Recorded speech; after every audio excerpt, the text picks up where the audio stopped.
Cara a cara, la entrevista. La implementación de la ley del home office en México, que entró en vigor el pasado 5 de diciembre del 2023, marca un hito significativo para los trabajadores que desempeñan sus labores de manera remota. Mientras que el 6 de diciembre también del año pasado marcó un hito significativo en el ámbito laboral en México. Las Comisiones Unidas de Trabajo y de Estudios Legislativos, primera del Senado de la República, tomaron una decisión trascendental al aprobar por unanimidad un dictamen de reforma a la Ley Federal del Trabajo para reconocimiento y garantizar el derecho del descanso en medio de la jornada diaria, adoptando lo que se conoce comúnmente como la Ley Silla. Y para platicar de ese tema ya nos acompaña aquí en la cabina Rubén Darío Larios García, director general del trabajo de la Secretaría de Trabajo y Previsión Social. ¿Cómo estás, Rubén Darío? Buenos días. ¿Cómo estás? Muy bien, Laura, muchísimas gracias, encantado por la invitación. Y gracias por venir a platicar con nosotros. Le hemos dado seguimiento a estos dos temas. Y bueno, ¿qué te parece si comenzamos por el home office, que creo que fue por la pandemia que se empezó ya a catapultar esta forma de trabajo, aunque ya venía sucediendo en ciertos sectores, en ciertas áreas, pero con la pandemia se extendió incluso para la escuela, para estudiar?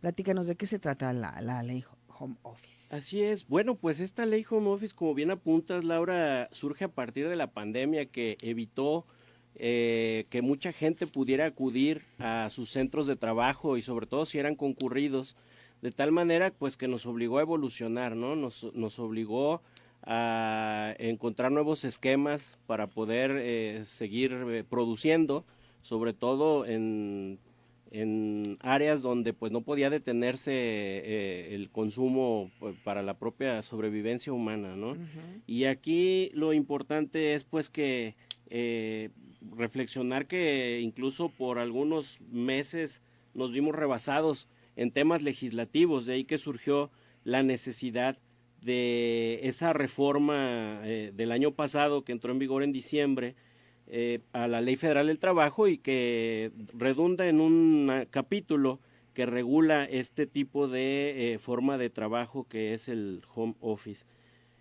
Bueno, pues principalmente es una forma de organización laboral. Evidentemente hay una prestación de un servicio personal subordinado, pero vía remota, ¿no? Consiste en el desempeño de actividades remuneradas en lugares distintos al establecimiento o establecimientos del patrón, principalmente en casa, lo que conocemos como el teletrabajo, o en algún área que patrón y trabajador puedan de común acuerdo destinar, siempre y cuando más del 40% de las actividades o del tiempo que se prestan los servicios sean fuera del centro de trabajo. ¿Y cuáles son los requisitos o características que se debe tener para poderse desempeñar de manera correcta tanto para la empresa como para el trabajador? Bueno, bajo esta modalidad es importante comentar que no se requiere, como lo decíamos, la presencia física de la persona trabajadora en el centro del trabajo y tiene algunas obligaciones, principalmente en lo que puedo comentar en este momento, o cuáles serían las condiciones. Se tienen que hacer constar por escrito mediante un contrato y cada una de las partes debe conservar un ejemplar de ese contrato. ¿Qué debe contener?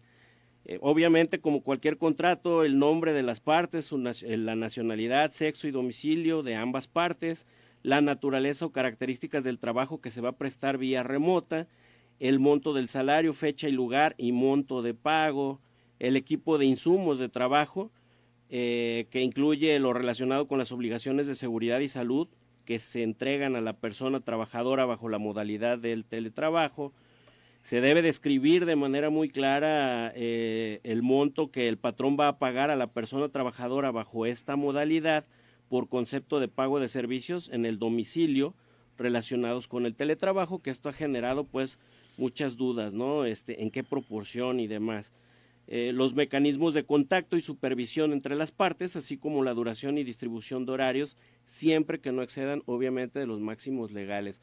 Muchas veces la falta de costumbre con este tipo de esquemas laborales podría generar que un patrón malentienda que como estás en tu casa, pues estás a disposición 24/7, ¿no? Ujú. Y también hay maneras remotas de medir, pues, cuántas horas estás a esa disposición. Y del caso contrario, ¿cómo puede el patrón comprobar que realmente se está cumpliendo la jornada laboral por parte del trabajador? Actualmente la tecnología ya permite monitorear a través de software el tiempo que el trabajador está haciendo labores a través de una computadora. En este caso, cuando se realiza home office, cabe la posibilidad que en lugar que sea por horario para la jornada laboral, sea por objetivos. Muchas veces hay gente que trabaja por objetivos, dicen por tareas, ¿no? O por un proyecto en específico, y también es una forma como se puede dar este tipo de trabajos. Ahora bien, ¿qué equipo debe proporcionar la empresa y cuáles son las responsabilidades en cuanto a internet, luz del patrón y del trabajador? Bueno, el patrón debe proporcionar, instalar y encargarse del mantenimiento de los equipos necesarios para el teletrabajo, como es el equipo de cómputo, sillas ergonómicas, dice la ley, impresoras, entre otro tipo de equipos. Debe recibir oportunamente el trabajo, pagar los salarios en la forma y fechas estipuladas, así como asumir los costos derivados del trabajo a través de la modalidad de teletrabajo, que incluye, en su caso, el pago de servicios de telecomunicación y la parte proporcional de electricidad.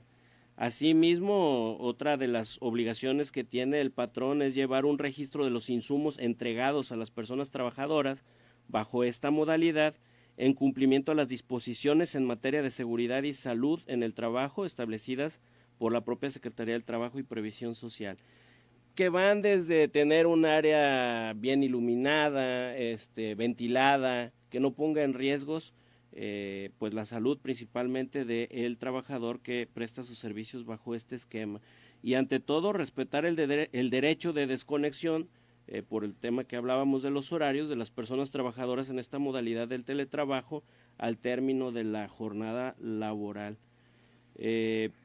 No puede eludir inscribir a las personas teletrabajadoras en la modalidad de teletrabajo al régimen obligatorio de seguridad social. Tiene que establecer de manera muy puntual los mecanismos de capacitación y asesoría necesarios para garantizar la adaptación, aprendizaje y el uso adecuado de las famosas tecnologías de la información.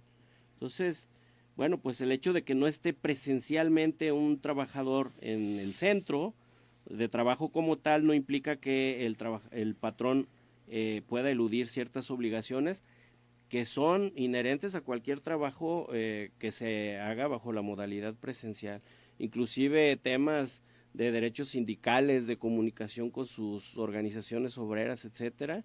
Tiene que haber esquemas que no porque el trabajador no esté físicamente en su centro pueda verse aislado o privado de ese tipo de derechos, inclusive decía de carácter sindical.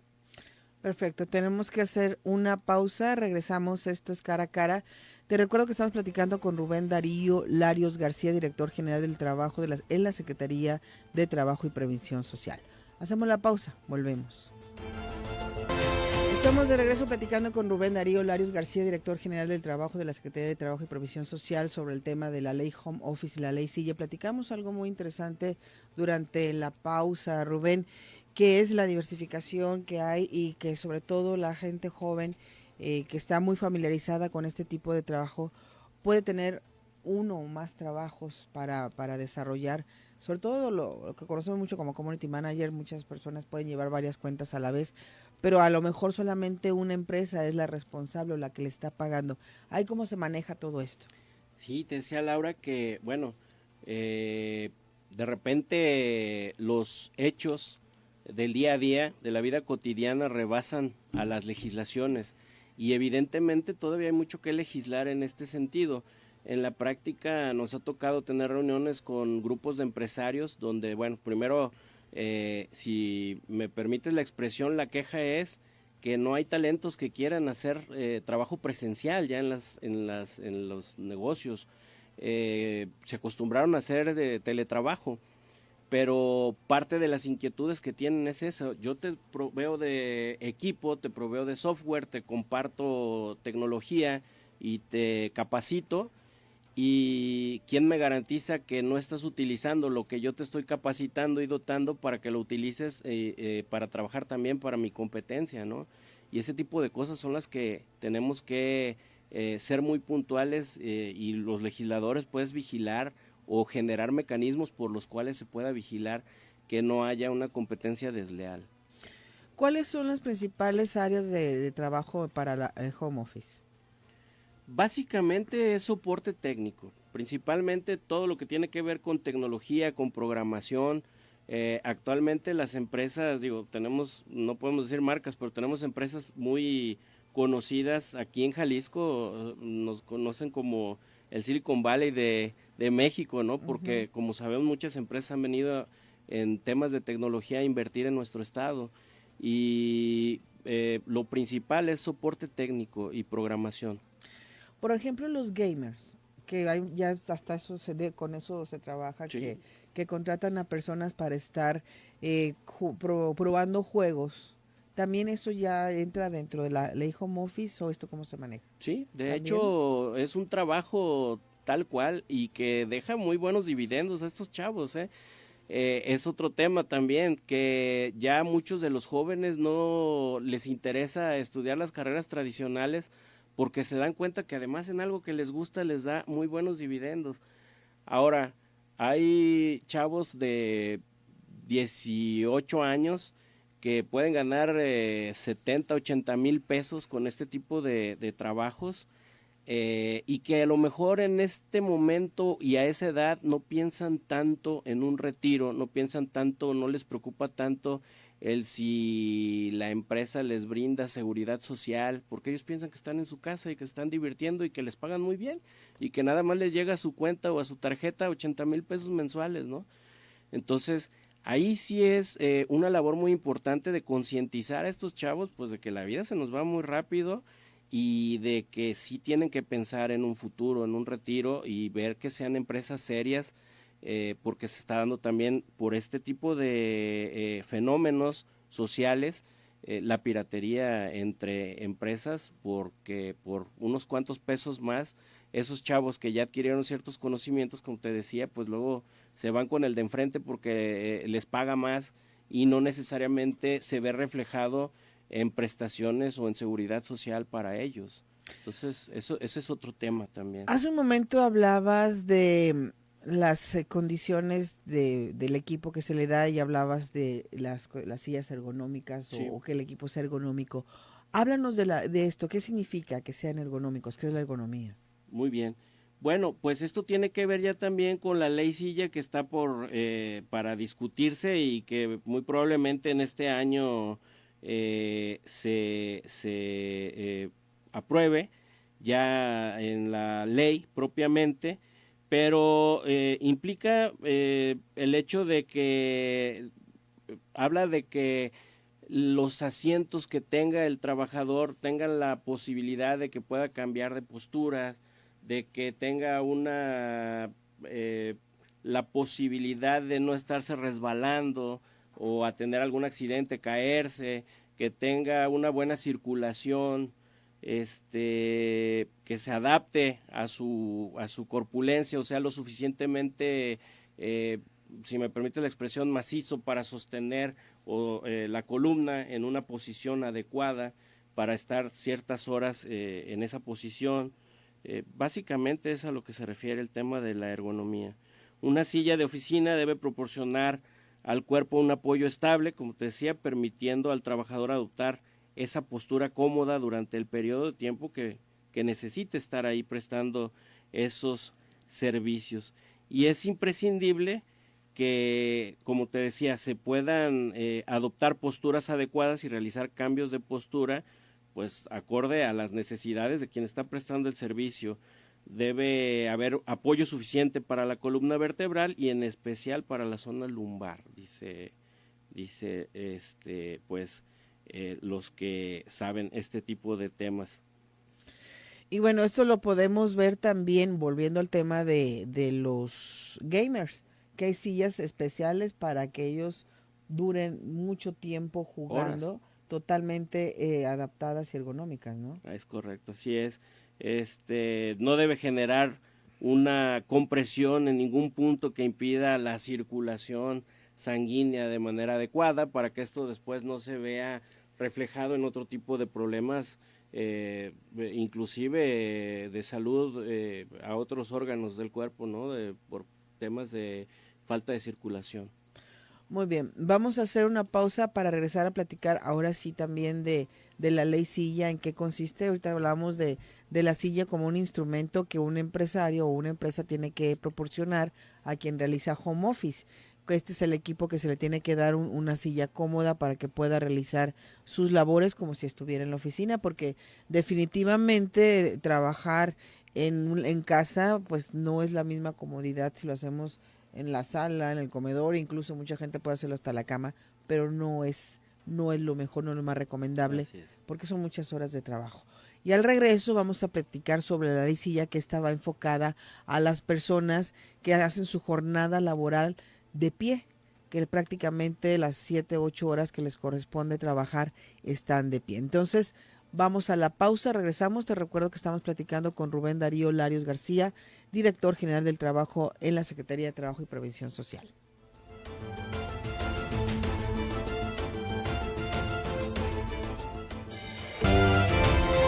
Estamos de regreso a Cara a Cara, tenemos algunos comentarios que vamos a compartir en este preciso instante. Dice Christopher, buen día Laura, agradece de mi parte al invitado por actualizarnos tan claramente el tema. ¿Qué recomendaciones para una empresa que tradicionalmente ha tenido a su equipo comercial en la oficina y ahora quiere cambiar a home office y visitas y trabajo en campo, calle, lugar de trabajo de los prospectos? Pregunta. Bueno, principalmente asesorarse en lo que tiene que ver con el capítulo que de la Ley Federal del Trabajo, es el capítulo 12 bis, y observar puntualmente lo que establecen los artículos del 330A al 330K de la Ley Federal del Trabajo vigentes para no incurrir pues en ninguna falta, ¿no?, que pueda ocasionarle problemas a ese patrón, y lo que ya hemos venido comentando, ¿no?, cumplir con la obligación que tiene de dotarle de todo el equipo o instrumentos necesarios para la prestación de sus servicios, que es una obligación patronal desde siempre. ¿Lo pueden asesorar ahí en la Secretaría de Trabajo? Hay un área de capacitación, de hecho los invito a visitar la página stps.jalisco.gov.mx, ahí hay calendarizaciones de capacitaciones que damos todos los días y durante todo el año, en todos los aspectos, y este no es la excepción. Ahí pueden tener capacitaciones, hay para trabajadores y patrones indistintamente en temas de su interés. Te manda saludos Daniel Vaca. Muchísimas gracias, gran amigo, saludos a Daniel. Luego dice por acá Miguel, mi hijo se compró una silla gamer para jugar PlayStation y le costó 4,500 pesos, era la más barata. Son caras, efectivamente, la tecnología cuesta también, y todas esas características de las que hablábamos de ergonomía y de la posibilidad pues para una buena circulación sanguínea, para no resbalarse dentro de la silla, tener la posibilidad de cambiar de postura, etcétera. Bueno, pues es caro, ¿no?, el diseño. Y bueno, vamos a entrar de lleno a la ley silla, hacia quién va enfocada, quién se va a ver beneficiado, por qué surge. Sí, bueno, la ley silla surge de una iniciativa presentada el 13 de septiembre del 23 por la senadora Patricia Mercado Castro. En cuanto a esto, pues, ¿cuáles son los aspectos que destacan de esta reforma llamada ley silla? Establece como obligación de los patrones proveer el número suficiente de asientos o sillas con respaldo a disposición de todas las personas que trabajan en los sectores de servicios y comercio para que puedan ejecutar sus funciones o para su descanso periódico durante la jornada laboral. ¿Qué más podemos destacar? Pues que esta disposición se debe observar en los establecimientos industriales cuando lo permita la naturaleza del trabajo, y que consiste en la prohibición a los patrones de obligar a las personas a permanecer de pie durante la totalidad de la jornada laboral y prohibirles tomar asiento periódicamente durante su jornada laboral. Esta ley silla, debe plasmarse ese tipo de condiciones en el reglamento interior del trabajo. Ahí se deben estipular las normas de esta nueva disposición de manera muy puntual, porque recordemos que las condiciones el reglamento interior de una empresa, pues es como un traje a la medida, ¿no? Cada empresa tiene horarios distintos, tiene días de descanso diferentes, horarios para salir a tomar sus alimentos o reponer energías en horarios distintos. Entonces son necesidades diferentes, de ahí que es en el reglamento interior donde se deben estipular las normas de esta nueva disposición. Y los artículos transitorios establecen que la reforma entrará en vigor a los 180 días naturales el día siguiente de su publicación.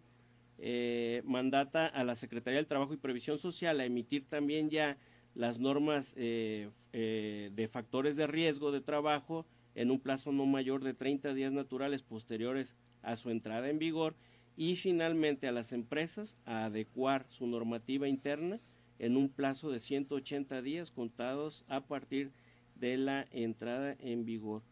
Esto es básicamente lo que implica pues esto de la ley silla, el tener los asientos suficientes para que todas aquellas personas que trabajan dentro de una industria pues no estén sometidas tantas horas, con lo que implica también en temas de salud estar tanto tiempo de pie, ¿no?